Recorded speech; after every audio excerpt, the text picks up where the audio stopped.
diputados, centraré mi intervención en un dato relevante que en mi opinión no ha sido suficientemente transparentado a lo largo de esta mecánica parlamentaria.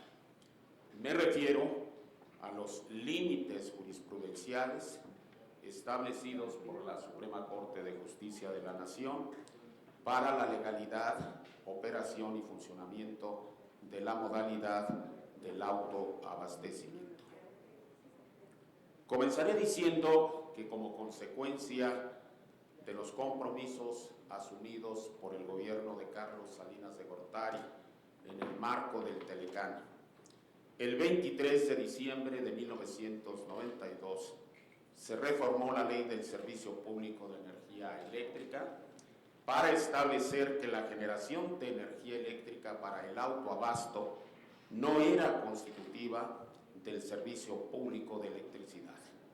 Es decir, el autoabasto fue excluido del área estratégica de la electricidad reservada a la nación por conducto del Estado y a través de CFE en los entonces vigentes artículos 27 y 28 constitucionales. Esta reforma legislativa fue complementada con la expedición del reglamento de la ley de la materia. En los artículos 126 y 135 se dispuso que los excedentes de generación que rebasaran las necesidades normales inherentes al autoabasto tendrían que ser vendidos a la Comisión Federal de Electricidad. 24 de mayo del 2001, gobierno de Vicente Fox, se publica una reforma al reglamento con el propósito de permitir a los permisionarios de autoabastecimiento que pudiesen vender a CFE el total de la producción y no solamente los excedentes del autoconsumo. Esta modificación fue objeto de una controversia constitucional promovida por Cámara de Diputados y Cámara de Senadores, alegando esencialmente que el presidente de la República había invadido las atribuciones legislativas en materia de energía eléctrica establecidas a favor del Poder Legislativo Federal. Esta controversia fue resuelta por la Suprema Corte de Justicia de la Nación mediante una sentencia emitida el 25 de abril del 2002. Ahí, el Pleno de la Corte declaró la inconstitucionalidad de la reforma de Fox y fijó un trascendental criterio interpretativo sobre la naturaleza, límites y restricciones del autoabastecimiento.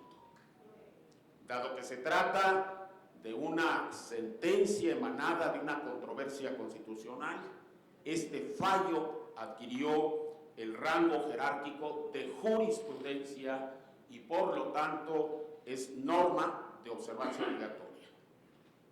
Esencialmente, los ministros consideraron que esta reforma significaba un cambio sustancial en relación a las condiciones establecidas por la Ley del Servicio Público de Energía Eléctrica, en virtud de que el Ejecutivo Federal desvirtuó el requisito sine qua non del autoconsumo. Y dijeron los ministros de la Corte, el autoconsumo es el elemento distintivo básico de la figura del autoabastecimiento. De modo específico, en este fallo emblemático se establecieron dos pronunciamientos categóricos. Leo a continuación, comillas, del objetivo legal de la figura de autoabasto se desprende que la producción de electricidad tiene que ser dirigida a cubrir las necesidades del permisionario, pues la norma indica que toda la producción debe ser destinada al autoconsumo. En una segunda consideración, los ministros de la Corte dijeron lo siguiente: la finalidad primordial del autoabasto es la de relevar al servicio público de la carga de sus consumos de electricidad en la medida en que sus procedimientos de generación de electricidad deben cubrir sus necesidades de consumo. En otras palabras, dijeron los ministros de la Corte, al establecer límites más laxos para el caso del autoabastecimiento y al eliminar los límites de compromiso de capacidades y producción, podrían existir proyectos de autogeneración ilegales cuyo destino no sea el autoconsumo, sino la venta de electricidad.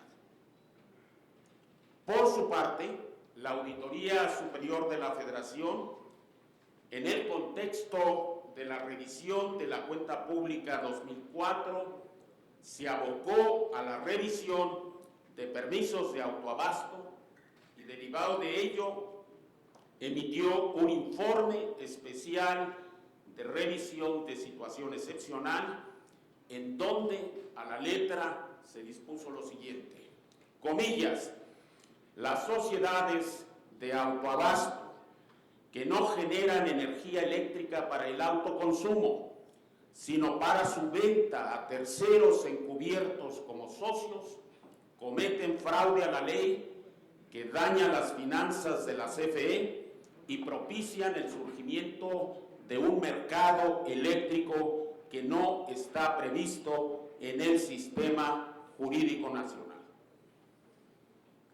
De lo antes dicho, concluyo lo siguiente. Primero, existe un pronunciamiento claro, preciso, indudable de la Suprema Corte de Justicia de la Nación en el sentido de que la razón de ser del autoabasto es la producción para el autoconsumo.